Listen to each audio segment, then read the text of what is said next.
皆さんお疲れ様です。はい、どうも。今週も柳チャンネル始めたいと思います。今週はですね、G1、東京では NHK マイルカップ、土曜日には京都新聞杯とエプソムカップがあります。じゃあまず、京都の、ダービー最終チャレンジのあれで、ベリシートとか一本かぶりになるんだろうけど、もう中間見てないからわかんないけど、いいんじゃないかな、本命で。ここでね、注目してるの一頭だけ。はい、アクセス。アクセス。これは、初めて中山の掲載を見たときに、全然オープンでやれるなっていう、ふうに思ってたんでね。中山の、ちょっとああいうごちゃごちゃした競馬では、味が出なかったけど、なんもない不利がなくてまっすぐ走らせれば、結構勝負になれる馬だなと思ってる。で、個人的には別に馬券を買おうとかっていうんじゃないけど、これを注目してるってだけで、京都新聞杯は以上。関東から持っていく、はい、ラディアントスタート、もう一個いたんだよな。これは、ブリガディンか。そうですね、4月。この二つ、ラディアントはこの間以上にまた勢いが出てきてるから、瞬発力っていうか、その辺がないんで、乗り方一つで、上位には来れるけれど、決め手争いになったら、ちょっと分が悪いけどね。速い時計は、あまり得意ではないっていうところだけど、馬自体は前回以上と見てもいいと思う。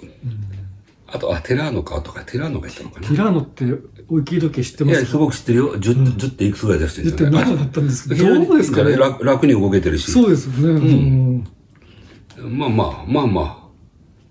前回は、楽に逃げ切っちゃった、楽に競馬できちゃったけど、どうだろうな。半信半疑っていうか、来たら、ちょっと驚くんだけど、俺個人的には。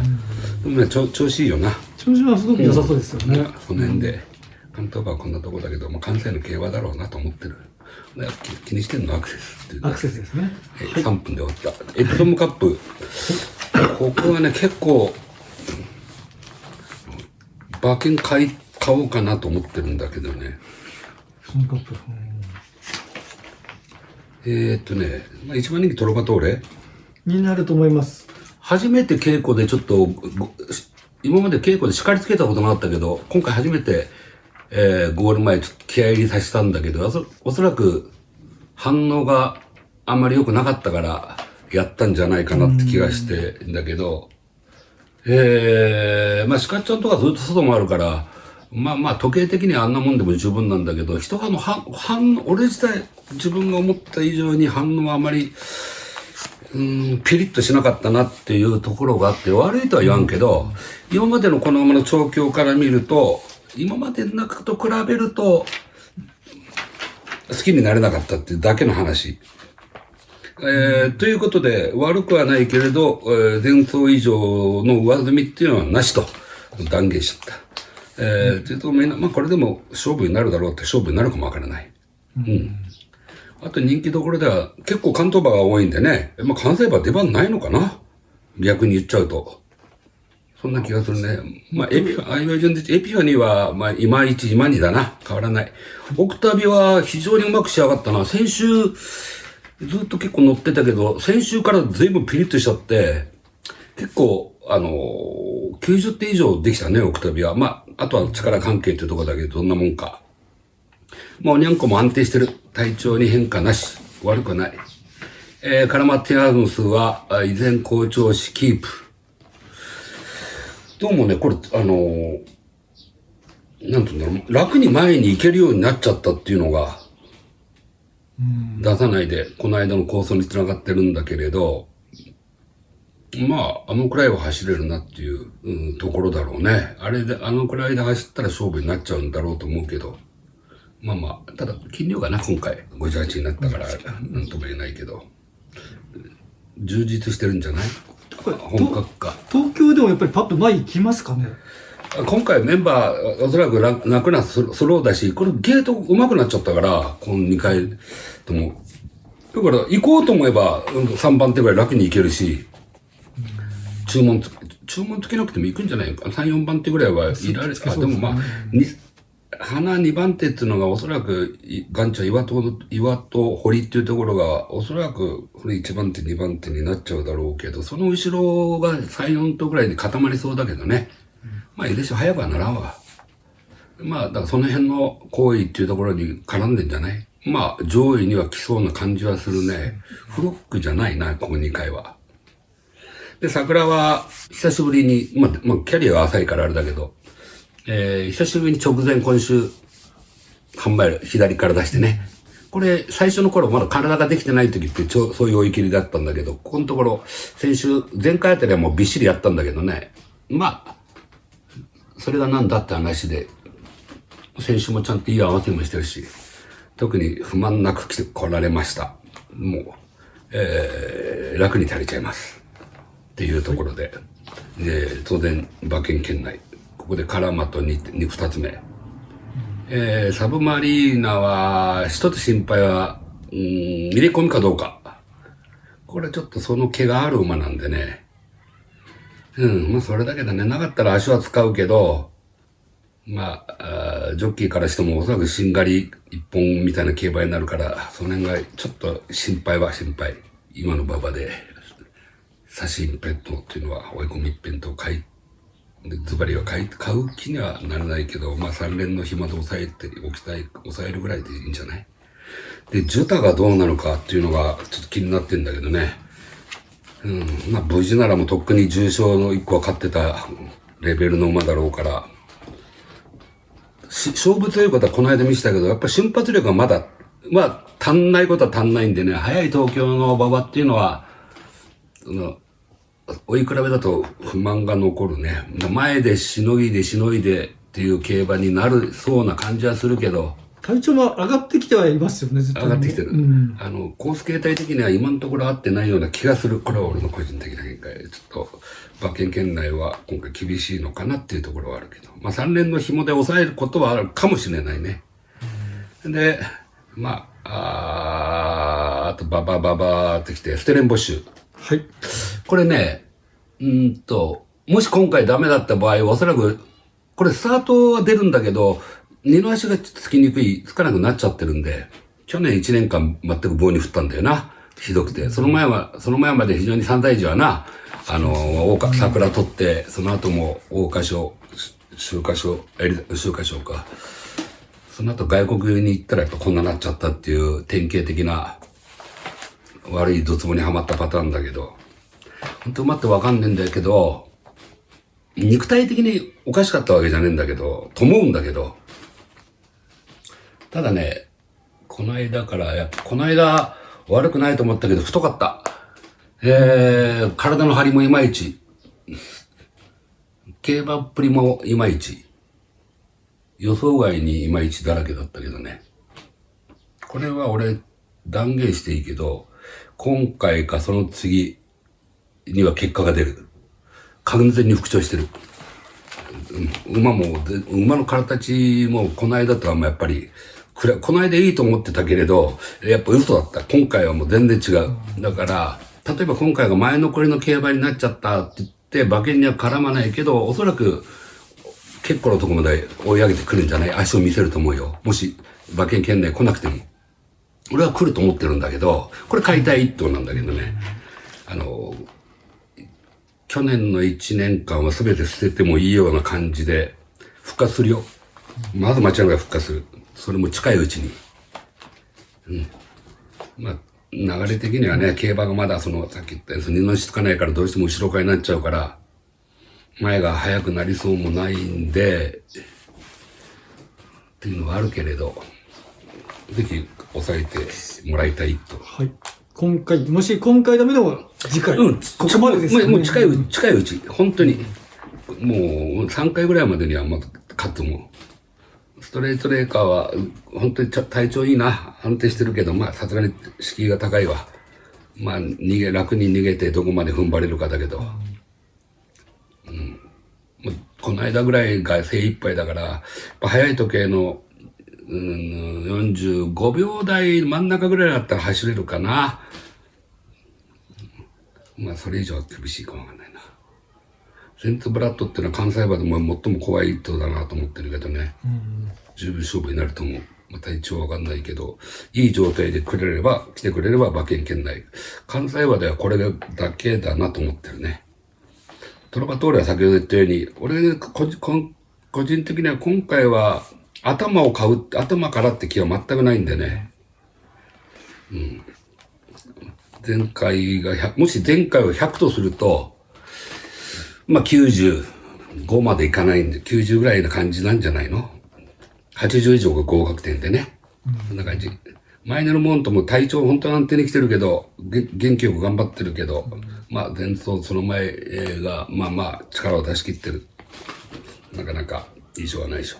マジックサンズはこの間は、まあ、なかなか行き足つかないのはいつも通りだけど、まあ内側ってこともあって、内枠だったってこともあって、拉致についてたら、まあ真ん中ぐらいに入れられたし、それで直線思った以上には弾けなかったな。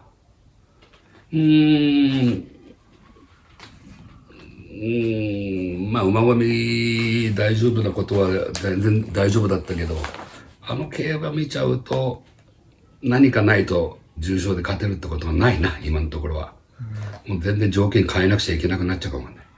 で、マテンロレガーロっていうのはまあ、いいよ。っていうところで。印自体のもうこれはもう、馬券はもう桜とステレン。ステレンですね。この2頭で、まあ、これをトップに据えといて、その次あたりが、カラマディアノス、センツブラッド、トロバトーレ。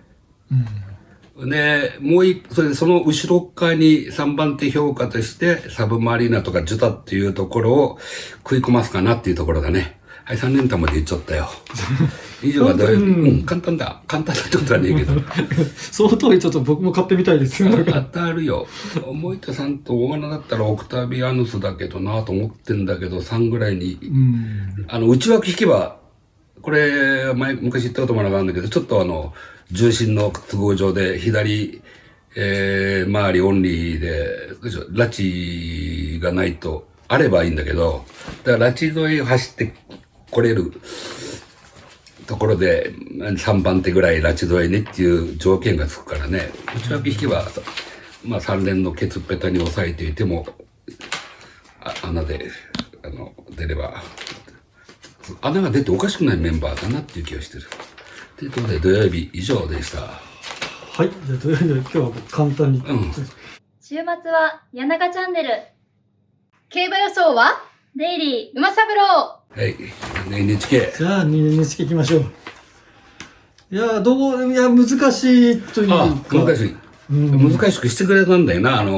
アドマイヤとカバレが、去年のマイルの、あれがね。そうですね。これらがどうなってるのかっていうところで。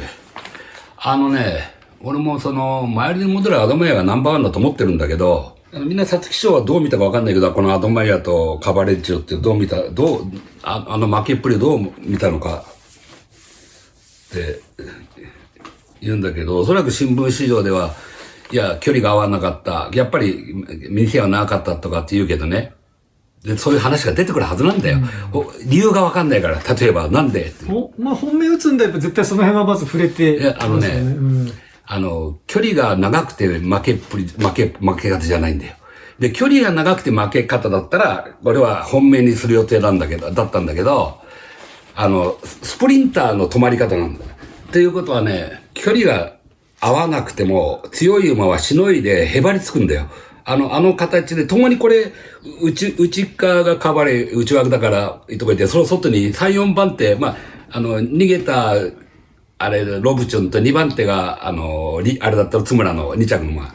その後ろにこの2頭がいたんだよ。内と外に。でもって、内側もずっと走れたから、坂上がっても一瞬こらえたけど、そっからがもう全然ダメだったから、マイラーの負け方じゃない。あと前は俺から見ると4コーナー回る時でもう終わってた。売り切れだった。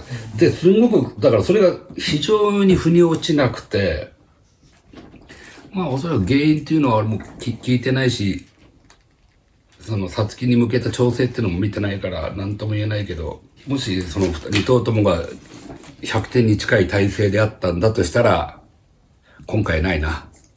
ない。それが、その時の体制がね。これは俺の見た目で、さつきの時のアドマイヤとあれは、この、カバレリッツォは、去年の12月の時のは良かったように見えた。他にもまだいたな、去年のが良かったなんちゅうのが、さつきの時。なんで、見えただけだから、まあ別にそれがそうなってるとは言わんけど、非常に腑に落ちない。競馬っぷりも腑に落ちない。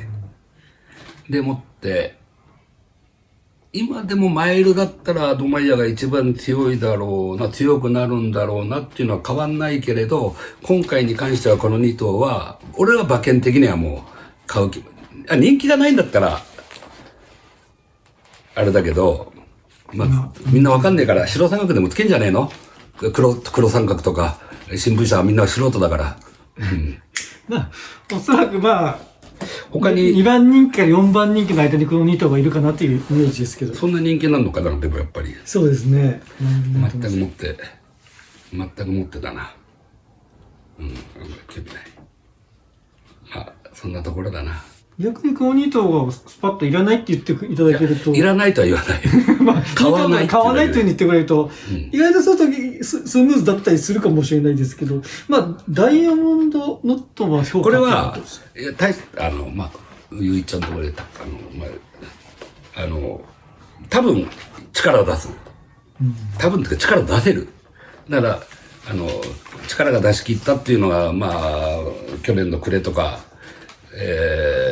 その後のファルコンとかなんとかとかってメンバー的に相当レベル下だったから、KO 杯も正直大したメンバーじゃないなっていうところがあったんでね。そういうところで取りこぼさないっていうのは強いよね。というのは速力があるからね、スタート上だし、結構いいラップを刻んで粘り通すっていうタイプの馬だから、おそらくほっといたって出っ歯が早いから、前に行っちゃうだろうけど、正直な話、まあ、ブリックスだからとかなんとかとかってそういうわけじゃないけど、体的に見てら G1 馬ってイメージが全くないんだよな。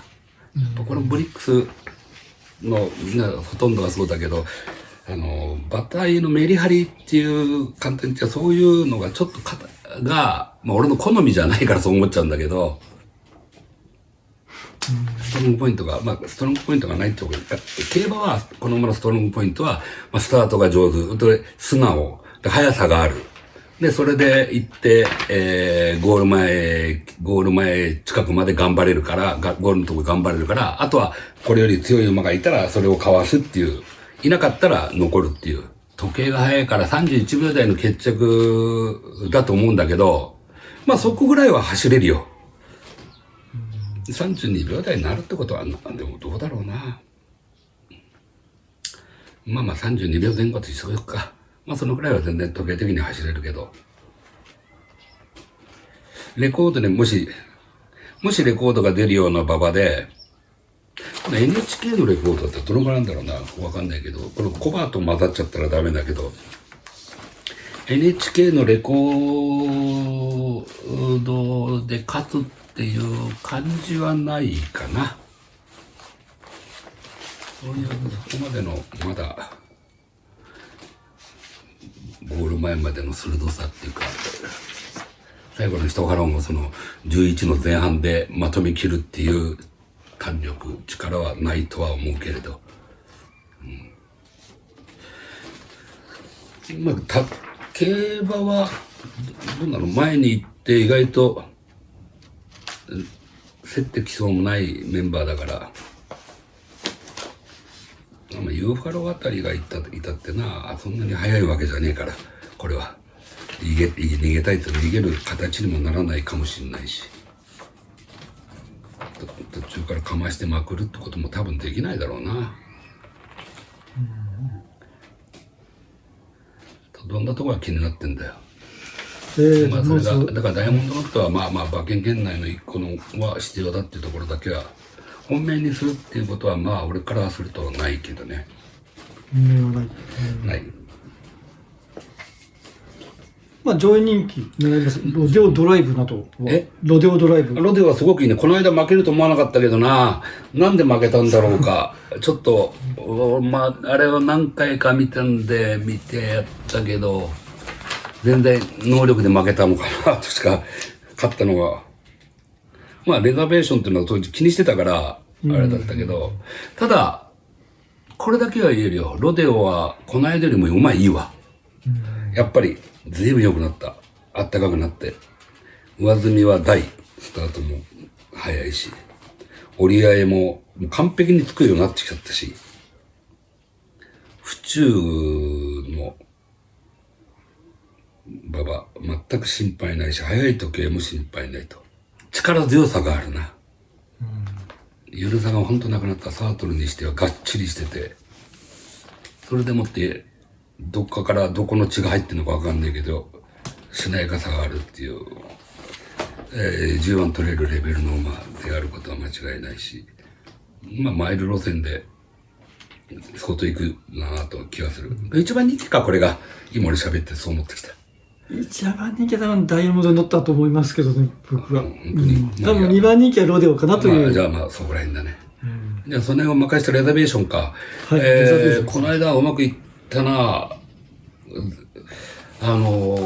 時計が若干遅いかなと思ってたんだけどね、勝ちタイムは。そうですね。まあ思ってただけで、あれ以上は走れないわ。でも、あれ以上は走れないって言い方おかしいかもわからんけど、ちょっとね、この中で一番背中が、一番沈んでるかな、メンバー的には。あれね、あんまり意外と目につくんだけど、最初から、その形だったんだけど、だんだん近頃、この間の時見て、あれ、ここまでだったかなと思うぐらいな。まあ、俗に言うみんなセッタレって言うけど、ちょっとそのセッタレとは意味が違うんだけど、背中が全体に凹んでるのが深い馬は、速力の持久性がないのが今までのパターンだったんだけどな。っていうところで、前回は本当にうまく乗ってしのいだけど、あれ以上の時計の競馬になるだろうし、あれよりも1秒以上速くなるだろうから、あの形を作ったんじゃ結構厳しいかなって気がするな。刺した方がいいような気がするんだけど、まああれがうまくいったからね。注文つけたもんな、この間はな。こういう鳥に。まあ前残りが強いっていう馬場でもあったかもわからんけど、ロデオの方が上だと思う。あとはどんなところだ。まあいいか、アスク意気込みからいくか。じゃあアスクお願いします。これ、調教だけしか見てないけど、多分上積みすごいと思うな。この間は、もう俺も馬券これ取ったんだけどよ。そうですね。ここでチャンネルで押しましたからね。多分これみんなさ、時計が遅いからそこまで相手関係とか、まあそこまで大したことないって言っちゃあれだけど、評価知らないかわかんないけど、あるぞまだ、これは、あるぞ。で、ゆるさじゃないんだよな。まだしっかりしてないだけで、これは多分今回また見ると、また前回以上にはなってるとは、これは見なくてもわかるわ。もうイメージがついてる。で、速い時走れる。走れる形。時計勝負でも OK な形。逆に、ひょっとしたら、切れる足がそこまで長く続かないかもしれないなっていうのはちょっと、それだけひょっとしたらあるな。このカノロアはね、すべてにおいて、よくこういうふうな五角形の、なんたらかんたらってよくそういう表がもし出てくると、すべてにおいて9点以上っていう、まあ、10点のところもあるけれど、パーフェクトな馬。総合点が高い。高い。本当に高い。全然受賞取っちゃってるけど、もう全然上で戦える。勝てるまであるのかなって気はする。勝ち負けになると思う。多分今回はまだ売れないと思うんですよね、この馬って。結局そうなんだよな。空き家っぽい重賞っていうところと、まあ、2回とも時計が速くないっちゅうね。そういうところで。まあ、この間よりも相当レベル上がってくんじゃねえかなっていう感じはするな、馬は。だから、その、アドマイヤとかカバレってのはこの間よりも上がってくるってそんなこまでのイメージがないんだよな。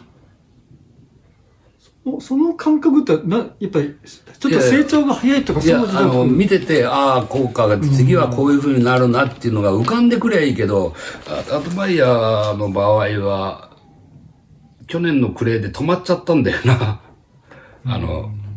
カバレはもう出来上がってたから、まあ全然、サツキもなるほどなと思って、これはサツキも俺も知りつけなかったけど、まあ10丁8個無理だろうなと思ってたけど、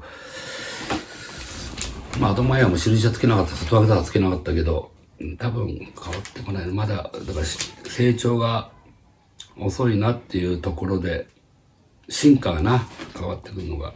で、あとは、アンドゥーリはいいや。エコロアルバは、去年のクレの時よりも、体勢は良かったし、今回も体勢非常にいい。馬は去年のクレとは比べ物になんないぐらい、比べ物になんないってことはねえか。去年のクレの4着から、まあ、順当にって言い方がいいのかどうかは別個として、ちゃんと成長してる。今のこの状態が去年のクレにあったら、勝ちのところの花面揃えてたと思う。ということは完全に勝負になるってことか。勝負になりそうですね。そんな感じだな。オルネーロは、太いな。体つき見ても動きもちょっともったりしてるな。そのところでマイナス。で、ギリーズボールはね、逆に体がもう巻き上がって、それとこの間も巻き上がって勝ってたけど、今回はまだ、全然増えてない。これ、気性が強い牝馬だから、もう関係なく競馬ではカッカして走っちゃうけど、今の体で音馬で混じってマイルで来るっていう感触はまずないな。あとどんなところが使ってる？サンダーストラックか。はい、これの。この間はやっぱあそこのとこ使っていってて、この間ももうほぼダメだと思ってたけど、でね、馬は全然良くなってる。良くなってるけれど、まとまりすぎちゃって傷なんで面白くないんだけどな。上品で、そこまでじゃないわ。そこまでじゃない。重賞は勝てるけど、世代のトップレベルで一緒に走れるかって言ったら、ちょっと一歩落ちるけど。ただ、この間よりは本当に良くなったよ。馬はな。雰囲気も良くなってるしな。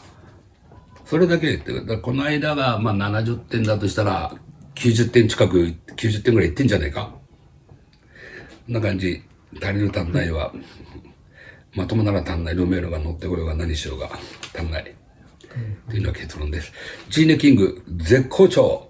文句なしの絶好調。足りるか足んないか置いといて、買いたい人は結構新聞社見てるんじゃないかって気はするけれど、足んないなってイメージがちょっと持っちゃってっから、なんとも言えないけど、驚かない。ほんと絶好調。で、この間があれで3位いっぱいだからな。東京意外と合ってるかもわかんないぞ。足が続きそうな感じはする。馬どんどん良くなってきちゃってることは間違いねえんだよ。コントレール。すごいですよ、今のこの。もうこの馬はもうすごいよ。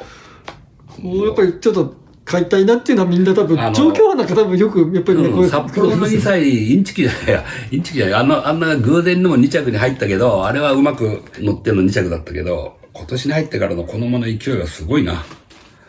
だからあながち馬鹿にはしないけど、足んないと思うけどね。来たら来たかって、と思うけれど、そうだね。結構各社一人とか二人本命ぐらい知られていいんじゃねえか。多分いると思います。特に調教班がいると思います。馬は本当にいいな。馬も良くなったしな。動きも文句ないな。でかいフォームで力強く走れるし。完璧だよ。どんどん上がってるよ。上がり方って伸びしろったらこれと、関東馬だったらこれが最も大きいんじゃないから、もうロデオもいいけど、って感じがする。あとは、なんだ。ね、関東は違う。福ちゃん賞とか。これもすごくいいな。切れる走り方するし、イスラボニータだったっけこれ。イスラボニータですね。そんな感じの馬じゃないけど非常にいいバネしてる、俗にバネがあるし。ただ、やっぱり、スケール感がね、うんぬんってのあるな。まあまあ、どっかしらで重賞は勝てるかもしらんけど、まあ、そんな感じはする。器がね、大きく見えないっていうのが。リゾートアイランドはもうこの間が通り。ローベルグランツはね、捨てらんないんだけどな。この里のダイヤモンドは結構気に入ってんだけど、マイルの速い時計で走れちゃうそうな感じなんだよな。ちょっと長いとこから1008って来てるけど、マイル OK なんだよな。全然バカにできないんで、こいつは。3年買う人は暇で抑えておいてもいいのかな。あとどんなところがいるんだよ。怖いのはバルセシーとか3ぐらいまでひょっとしたら、こう、バケて走ってきても、いずれ重賞で勝ち負けになってくるような気がするけどね。まあ、今んところ時計が早いから出番ないか。早い馬場だと。ところでね、1着があるんだったら、ロデオドライブ、アスク意気込み。この2頭だね。で、まあ2着争いでダイヤモンドノット、エコロか。で、あとそこら辺に食いつくってきて、前とかカバレは来ても、まあ半分は納得だけど、半分はとは実は思う。まあ、サンダーストラックもと思うな。ジーネキングは、と思うぐらいか。とは思わねえな。関西馬だとその辺で後来るんだったら、レザベーション、ローベルブランツっていうのがまあ3ぐらいはな、っていうところも納得かな。こんな感じで、随分点数多くなったな。まあでも3連単でこうしたフォーメーションという馬券の買い方もあるので。馬券買おうかなと思うんだったら、ロデオとアスクを買おうかな。こんな複雑なところ買わなくたっていいやなと思ってたけど。まああとポロポロなんか流すんであれば、今場面が出たところで。そのとこだな。見てみたいのはアスクとロデオと、あとやっぱアドマイヤ見てみたいんだよな。アドマイヤ例えば見てみて、買う時のポイントを買わない方がいい。いや、俺が見て、良くなったなと思ったら買う。だから、この間の負けっぷりが、距離じゃないもん。あれは。距離で負けたんじゃないもん。何なのか全然わかんない。